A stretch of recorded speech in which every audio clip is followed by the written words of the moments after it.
Welcome to our Bible study. It is week 13 of our study on Romans. As always, if you're new here, you need to go back and watch the other ones for this to make sense because we're studying this verse by verse, and it's easy to get too zoomed in and miss out on the bigger picture. And so make sure you watch this one today, but try to go back and catch up as best you can. So, with all that being said, let's jump back in the train of thought. Last week, Paul.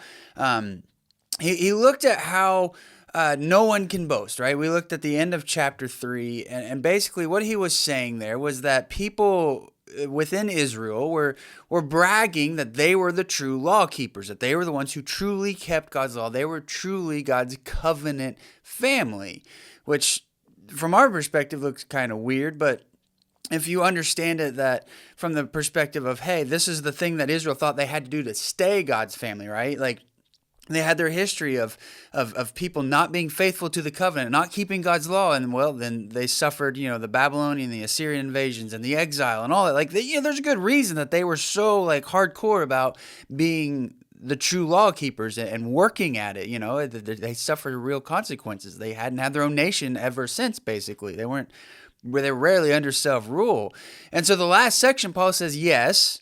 Law keeping is required to be part of God's family, but not that law keeping, right? We finished last week with verse 31 where it says, do we then abolish the law through faith? Because faith is the thing that is required to be justified, right? He says, no, rather we establish the law. And this is the idea that the old law, the Mosaic covenant, the Torah, it's been fulfilled.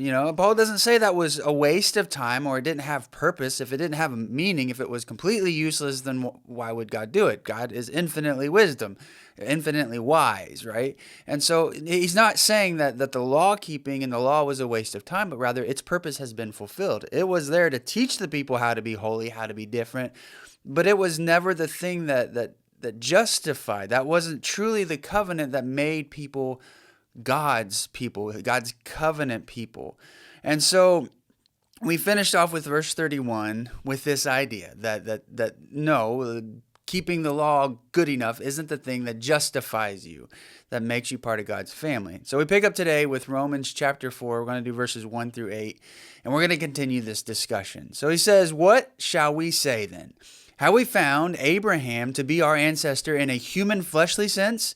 After all, if Abraham was reckoned in the right on the basis of works, he has grounds to boast, but not in God's presence. So what does the Bible say? Abraham believed God, and it was calculated in his favor, putting him in the right. Now, when someone works, the reward they get is not calculated on the basis of generosity, but on the basis of what they are owed. But if someone doesn't work, but simply believes in the one who declares the ungodly to be in the right, that person's faith is calculated in their favor, putting them in the right. We see the same thing when David speaks of the blessing that comes to someone whom God calculates to be in the right apart from works. Blessed are those whose lawbreaking is forgiven and whose sins have been covered over. Blessed is the man to whom the Lord will not calculate sin. And so if we step back, right, we read this, we see all this, we see Paul's talking about this guy named Abraham a lot and David and the covenant, like, why, right? That's basically the question we're asking. Why is Paul bringing this up now, right? On the one hand, he's bringing up all this to make an argument against the Judaizers, right? Because the Judaizers, the people of Israel, their claim is that we are descendants of Abraham, right? Like God made a covenant with Abraham that we're going to talk about pretty in depth. That covenant is the thing that initiated God's people, right? That's the initial covenant that one that he made with Abraham was then passed on to his offspring. And so any offspring of Abraham is part of Israel as long as they keep the law, they keep the covenant, right? So on the one hand, Paul is making this argument against the Judaizers, right? The ones who are saying, hey, you've got to become Jewish to follow the Jewish Messiah, which obviously if you've followed along in our study thus far, that's completely not true at all. That's not what makes you part of God's people. And so on the other hand, what Paul is trying to display here is what it truly means to be part of God's people. And you might be like, well, why? That doesn't really seem like he's making an argument for covenant membership, for being part of the family. Why would he describe that? Well, let's look at it from this perspective, right? Adoption is a scary thing, right? When a family decides to adopt somebody, it's scary for the parents, right? It absolutely is, because you're taking on a child that however old it is, you didn't have a say prior to that. So it's a scary thing for the parents, obviously. But especially if the kid's a little bit older, it's even more terrifying for them. They're joining a family that they know nothing about. I mean, they have questions, right? Inevitably, that kids, when they get adopted, they have questions like, who are these people? Why do they want me? Why do they want to adopt? What do they value? What matters to them? What do they hate? What kind of family am I joining? It's inevitable, right? Because they're jumping into a whole new thing. They're jumping into a whole new lifestyle, a whole new place to live, a whole new family. It's massive. And see, what we see here is essentially the same thing for us, right? Because Paul's been talking about justification, right? That on Judgment Day, God justifies you, and really your justification is already credited to you the moment you have faith, right? The moment that you truly trust in Jesus. His justification, his righteousness is credited to you. And so our justification makes us part of the covenant that Jesus started with his death and resurrection, which means we become part of God's family, right? Because that's the relational status of two parties that enter into a covenant. They are thereafter family, right? A covenant was invented, that arrangement was invented so that you could trust somebody like family who wasn't biologically family. So our justification makes us part of God's family, aka his sons and daughters, the people of God. Something that everybody originally reading this letter back in Paul's day would have only thought of as Israel. If you said the people of Yahweh, the people of God, you would have thought of the descendants of Abraham, those who identified as that, as Israel. And Israel, again, as we've been discussing these last few weeks, defined itself by being the law keepers, the covenant people, the people who were faithful to the covenant, if you kept it the right way. But Paul's point here is that Israel's definition is still valid, but only in defining who God's people is, not in who is justified, and by the new law, not the old law. Because the point of Jesus, of the Messiah, was everyone can now be part of God's covenant people. And law keeping, it becomes defined for what it always has been. Because that's like kind of what Paul has been implying this whole time. He's outright said it a few times, that the law keeping is an expression of faith, right? Jesus talked about this all the time, that you are obedient, that you trust in God because of your faith, and the law keeping is an expression of your faith. It's not the point of your faith. And that's where a lot of Jesus' critiques of Israel and the religious leaders was of that they made law keeping the point, not the faith, not the trust, not the love, right? And so all of that means that every Gentile who trusts in Jesus, who has faith in Jesus, is obedient to Jesus, they should have the same questions that any child that gets adopted should have. Basically, what kind of family is this? What kind of family am I joining? Which is why Paul starts talking about Abraham, the father of the nation of Israel, yes, but the father of the people of faith, of God's people. His covenant is where God's rescue project began, where God started to carve out a people for himself amongst the whole world, into which the whole world would ultimately be invited. And so we have to ask the question, well, who is Abraham? And we need to dig in a little more than Paul's audience originally would have. Most likely because Israel would have educated all the Israelites, all the Jewish people in the audience would have known, like, yeah, that's exactly who Abraham is. Like, it's part of their identity as a person, as part of the people of God. Abraham, if you're unfamiliar, was a guy who was living in modern day Iran, and God called him out of that, called his family to modern day Israel and promised him that he would be the father of many nations. We're going to look at that here in a second. But basically, Abraham was a guy who was just a normal guy that God saw something in and called him to something greater, so that God could in turn rescue the whole world, like so that the Messiah would ultimately come. Abraham was the guy that this rescue project started with. And so we see Genesis 15 quoted a lot in this chapter because that's the moment where that covenant is finally enacted, right? Abraham has a lengthy story before Genesis 15 and a little bit after.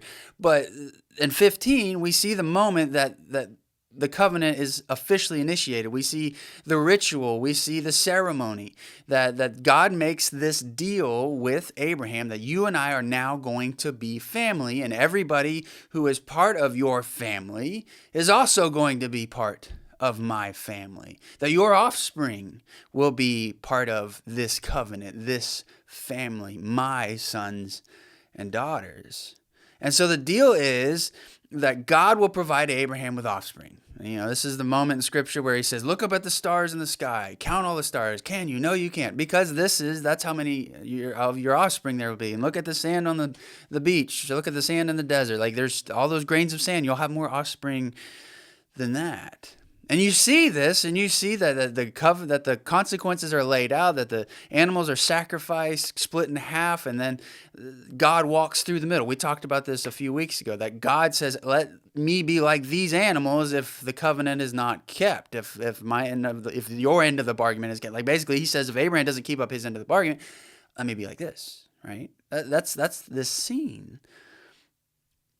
But if you read this, and I encourage you to go and read all of Genesis 15, it's very short, you'll notice something missing, right? God makes promises to Abraham, offspring, people,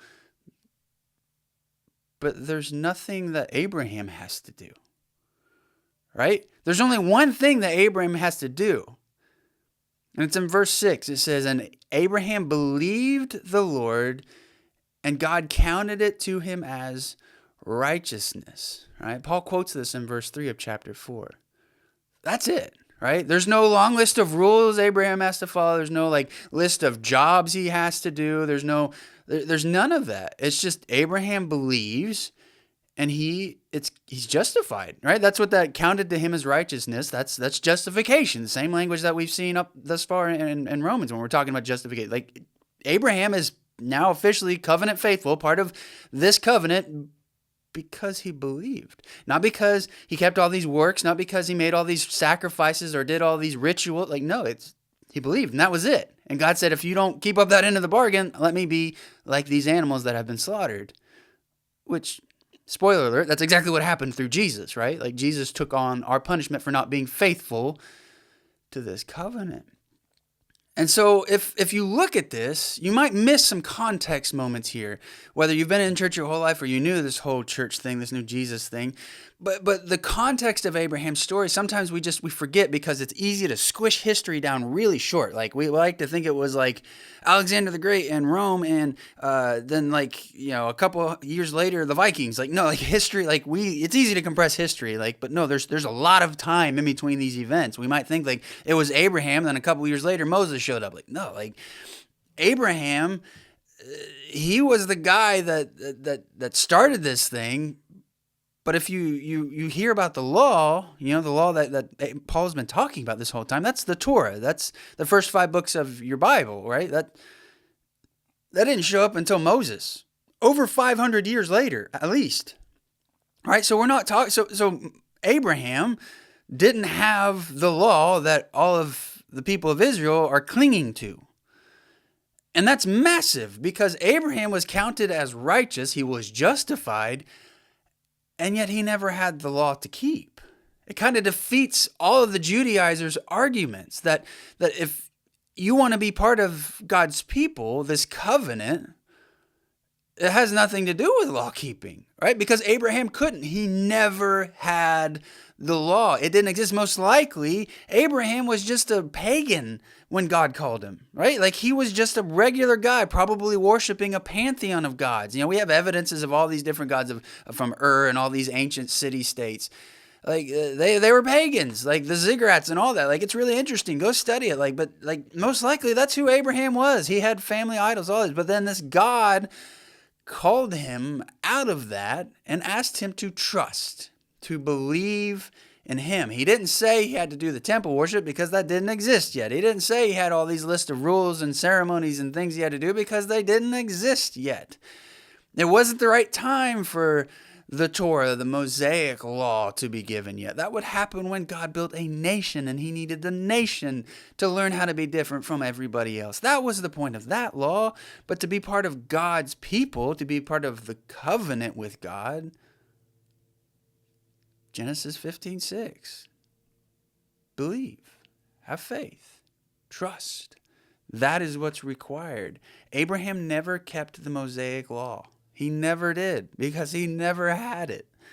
His covenant never required works or law keeping. Abraham was a pagan until God called him to do it, which means, and this is what I really want you to see, Abraham started the same place all of us do, right? Unless you're Jewish. If you're Jewish and you were raised to be a Torah-keeping Jew, like you have a head start on the rest of us. But the rest of us start just like Abraham did, and that we don't have any context for God.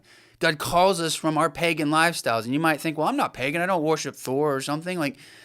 But you're worshiping something, whether it's money or success or happiness or popularity, whatever it is you're worshiping, God is calling you from that into a relationship with him and to be part of his family. And all it requires is trust, right? That is the thing that makes you part of God's family. We all start the same place that Abraham did. And the thing, and Abraham only ever was a covenant member by faith. I mean, if you look at verses 4-5 that Paul says here, that's his point. He says when someone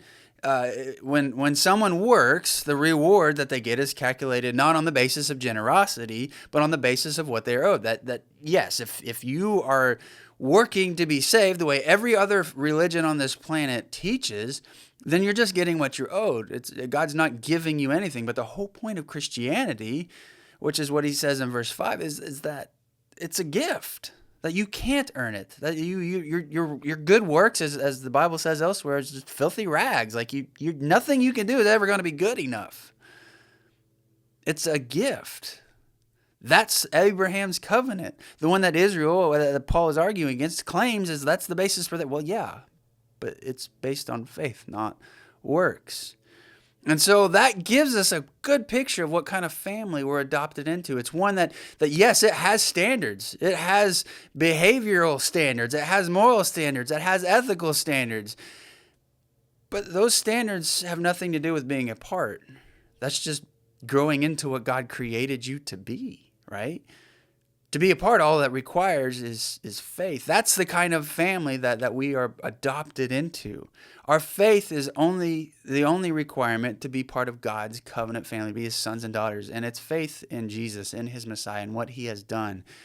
That's Paul's whole point here. And that's what we're going to be looking at the rest of chapter 4, that faith is everything. And that works of the law are they're not counted towards righteousness. They're not counted towards us being part of the family. Yes, there are standards. Yes, grace is not cheap. This gift was not cheap, but our works, the things we do, become an outpouring of our faith, not the point of our faith. Hopefully this was helpful. If you have any questions, reach out. Otherwise, we'll see you next time.